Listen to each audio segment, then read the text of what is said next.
Hello everyone, this is Hannah and this is gonna be a sort of late mid-year book freakout tag. I wasn't actually planning on doing a mid-year book freakout tag, but then I was like, should I do a mid-year book freakout tag? And then I texted Yasmin and Dana and I was like, okay, on the fence. Like, I'm sort of lazy, don't really know what I want to do. Should I do a mid-year book freakout tag? They're like, yes, Hannah, you should do a mid-year book freakout tag. So here I am doing the tag. I didn't really prepare a lot. Also, a lot of these prompts, like, I just don't have an answer for them. Oops, my bad, but okay, here we go. Best book of 2021. For me, it's gonna have to be either Little Fires Everywhere by Celeste or Know My Name by Chanel Miller. Both of these were a little on the heavier side. Know My Name's definitely on the heavy side, but they're both so beautifully written. Little Fires Everywhere, the prose is just absolutely gorgeous. And Chanel Miller, the way she describes everything that happens to her, it's just both heartbreaking but also so eloquent. And really, I just admire both their writing and their writing styles so much. Question 2, best sequel so far in 2021. I actually haven't read a sequel yet, so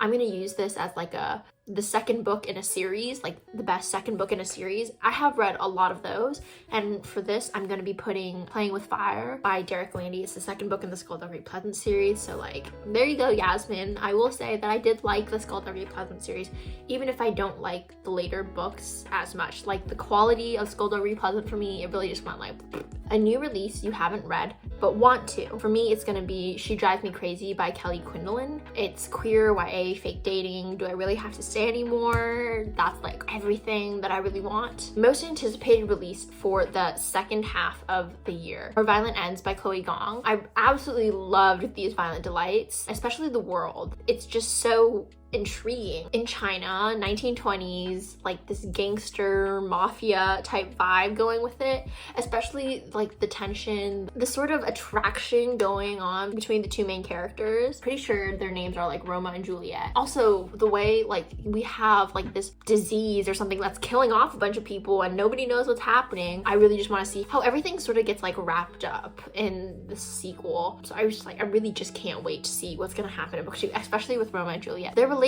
has like it's like enemies to lovers with a lot of history between the two of them. I'm looking forward to that. Biggest disappointment, Hani and Ishu's Guide to Fake Dating by Adiba Jaigirdar. It's my very first sapphic read and it sort of was underwhelming. I really thought I was gonna like it a lot, like especially I was so excited for it in my Summer's Hopeful video, and then I buddy read it with Yasmin and Dana and they definitely didn't like it. And I was still reading it. Even though I got it last, I was like, okay, I'll just finish. I listened to it on audiobook, so I didn't actually read it, but like, there were a lot of things about the story that just didn't sit right with me, especially the way that like Hani was just like hanging around all her white friends who literally belittled her and all that stuff. And I was just like, why are you putting up with this?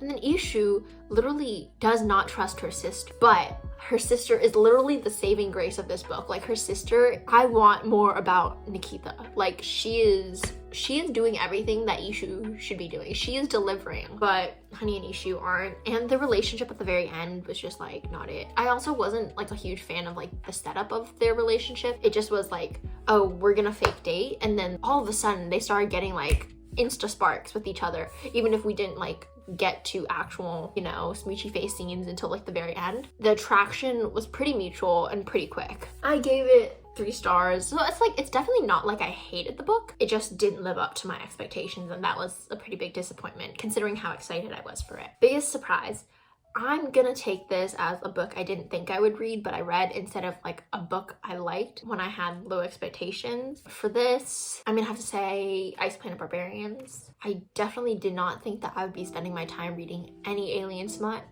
But now we're like 2 books in at this point, and I'm probably just gonna end up reading like all the books. Every time I have a reading slump, I'm just gonna read these books and then kick myself out of that reading slump. Favorite new author? I don't really know what to say about this. I think Celeste, because like the way she writes is just so gorgeous. Her prose, the way people are able to like stitch together words into something that's so like powerful and eloquent. Like I can't do it, so I'm in awe of everybody who can. But I guess for romance novels, I'll have to say Talia Hibbert, because I read Get a Life, Chloe Brown, and it was really good. I'm agreeing with everybody else out there. Get a Life, Chloe Brown is pretty good. It's a little explicit, but you know, I can see the fanfic inspiration, and I do want to learn from her. Like, I am a fanfiction writer, so like, let me just pour over all of her romance and how she builds up tension and everything, and I'll use that in my own fanfiction. I mean, newest fictional crush. Honestly, I think my crush capacity is full. I've already got way too many people that I like thirst over and are like willing to take a bullet for, so I definitely don't plan on adding to that list anytime soon. And mostly the only time that I like have a crush on people is when I have like a clear picture of who they are, which is why most of my crushes are like celebrities from TV shows that I watch. Cough cough, Grey's Anatomy. But like with books, I don't really have a clear picture of what the person looks like, and I don't really get into like fan castings of certain things, so I really struggle like having like a book crush. Like, I can have like a comic book crush because like there's pictures, I can see what they look like. So I have crushes on guys like on a singular guy from like Webtoon, maybe Chris Pratt, like the animated version, not the human version. I really need to be able to see what the person looks like in order to have a crush on them, which I mean, like, it sounds so superficial, but yeah, like if I'm not able to envision you, then I like won't be able to have feelings for you, if that makes sense.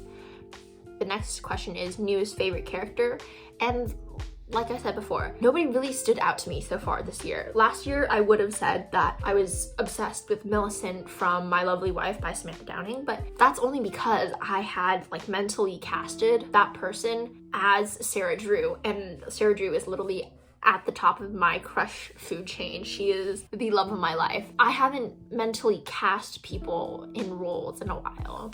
I think the last time I like cast a person in a role, I like had cast Henry Golding as like the whodunit of a thriller novel, and then I was severely disappointed that Henry Golding had betrayed me like that. So I haven't done that in a while. Next is a book that made you cry. Know My Name by Chanel Miller. This book made me very, very, very emotional. It has very heavy content because it's pretty descriptive with her trauma, dealing with the fallout of sexual assault, dealing with the trial, dealing with like the public backlash. It's so beautifully written. I definitely think that if you are gonna read it, you need to like come emotionally prepared. You know, it has triggering content. It's like a game changer. This book it changes your perspective on things. On the opposite end, a book that made you happy, I would have to say A Fall Love Story. It's just such a cute, wholesome YA love story. Literally everybody is so wholesome and sweet, and the relationship, the two characters are just so cute together.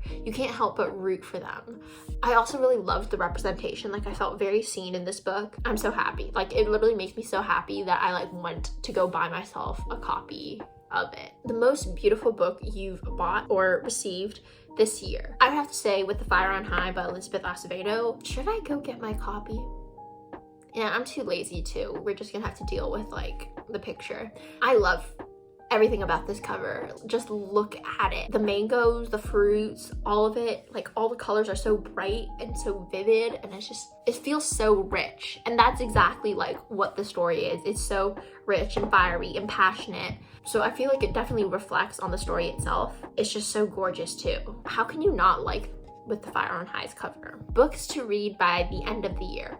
There are a lot, but my top 3 definitely are Becoming by Michelle Obama, because it's Michelle Obama. On Earth We're Briefly Gorgeous by Ocean Vuong. That one, I've heard lots of great things about it. Again, my Hamlet teacher has it on her books to read list that I've literally kept since she put it out in junior year. But I want to read it with someone, because if I'm not reading for school, my brain just does not pick up on all like these minute details of like a thematic message or like a motif or something, like, or any of like the literary analysis things. Like, my brain is just like, no, we're gonna be on autopilot. So I want to read it with someone who has like all this big brain energy, so that we can like discuss and have like grow intellectually. Finally, Love from A to Z by S.K. Ali. Like, I really can't keep Yasmin and Dana waiting. Like, they've been rooting for this book and I need to deliver for them. I'm pretty sure that they're like, oh my gosh, she's gonna say this and then she's never gonna actually read it. Like, I promise I will actually read it. I just need to find time to actually read it, because, you know, as you can see, there's like books, so many of them, and all these due dates that I need to keep track of. I will read it by the end of the year. Like, you can hold me accountable. If I don't read it by the end of the year, like, I'll make a video and do whatever Dana and Yasmin asked me to do, because I would feel so bad. Finally, favorite book to movie adaptation. I actually have not watched any book to movie adaptations. Thank you so much for watching. Please like, comment, and subscribe. Stay fresh, and I will see you next time.